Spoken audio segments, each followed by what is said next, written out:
Les promenades autour des volets-bains sont riches en patrimoine historique.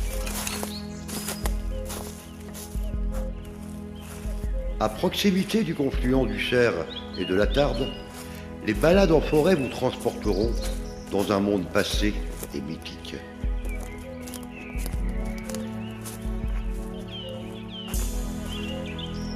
La presqu'île de Saint-Marien est située à la confluence de la Tarde et du Cher. Cette langue de terre entièrement boisée par des feuillus naturels s'enfonce lentement dans les eaux calmes de la retenue de Rosebute.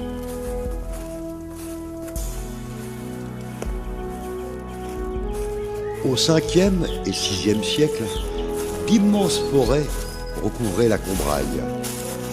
De nombreux mythes et mystères hantent encore ces contrées.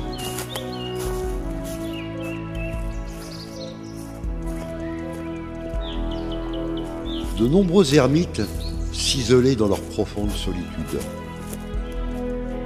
On montrait autrefois une pierre portant l'empreinte du pouce de l'ermite qu'il aurait laissé pendant son sommeil. De curieux rites sont maintenus depuis longtemps en ces lieux.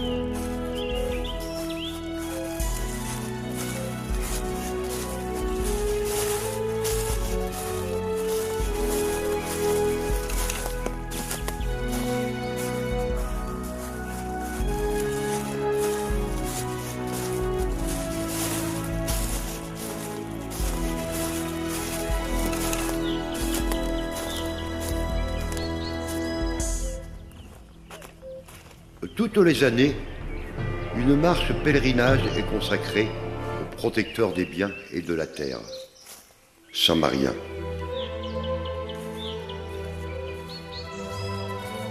Après avoir quitté son épouse, Marien entra au monastère du Grand Pressigny.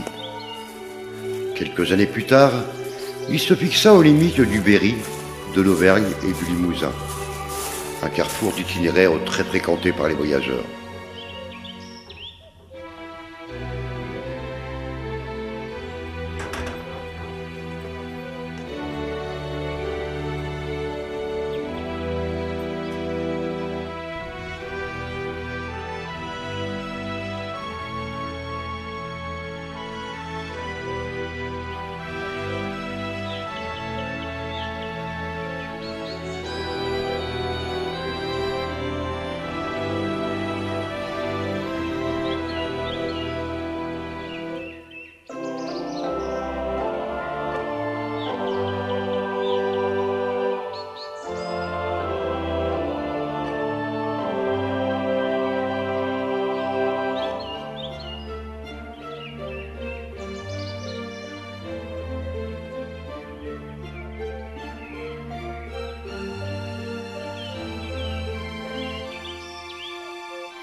Les jeunes gens faisaient tinter la cloche de la chapelle pour être sûrs de convoler.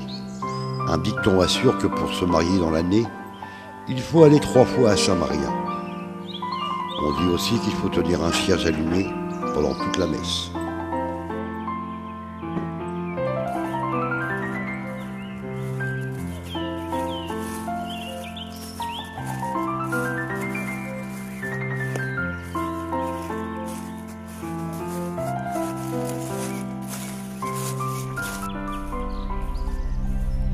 La Saint-Marien d'aujourd'hui, célébrée vers le 10 octobre, avec sa fête profane, n'est plus qu'un pâle souvenir de ces réunions du passé païen, puis chrétien.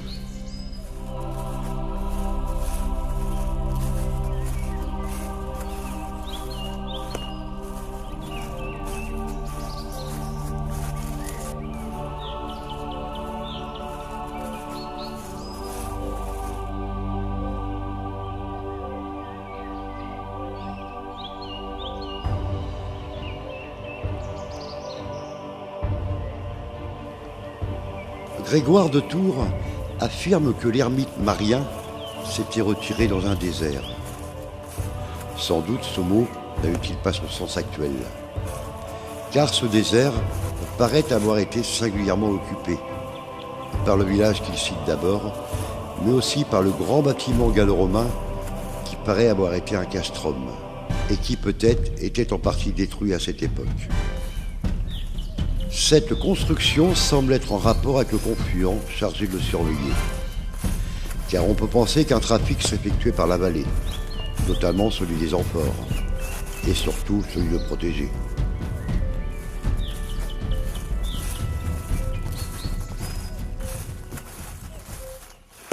Marien, qui s'était retiré dans une grotte au confluent du Cher et de la Tarde, meurt en 513 en tombant d'un pommier.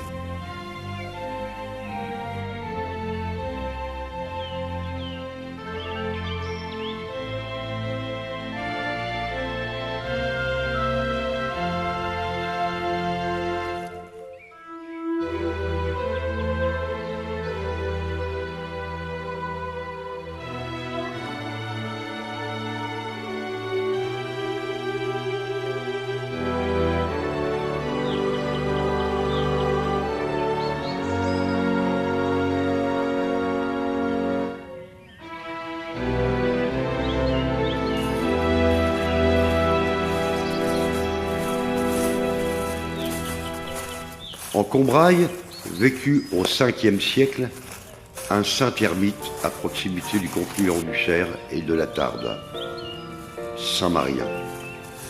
Son corps fut retrouvé sous un pommier. Peut-être était-il tombé en cueillant les fruits. Ainsi nous est précisé approximativement cette date.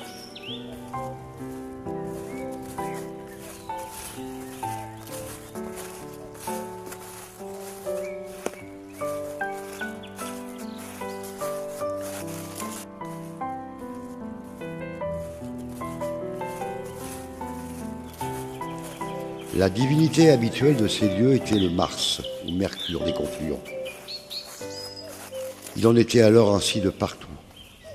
Il est probable que Marien, dont le nom était proche de Mars et de Martin, n'a fait que se substituer aux divinités antérieures pour assurer la protection du gué, du trafic et aussi celle des habitants contre les méfaits des eaux.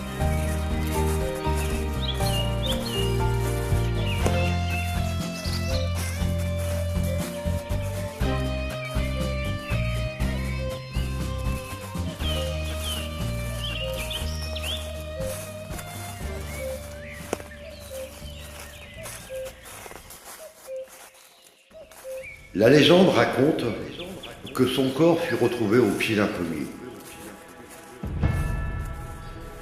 La presqu'île de Saint-Marien est située à la confluence de la Tarde et du Cher. Cette langue de terre entièrement boisée par des feuillus naturels s'enfonce lentement dans les eaux calmes de la retenue de Rosebute.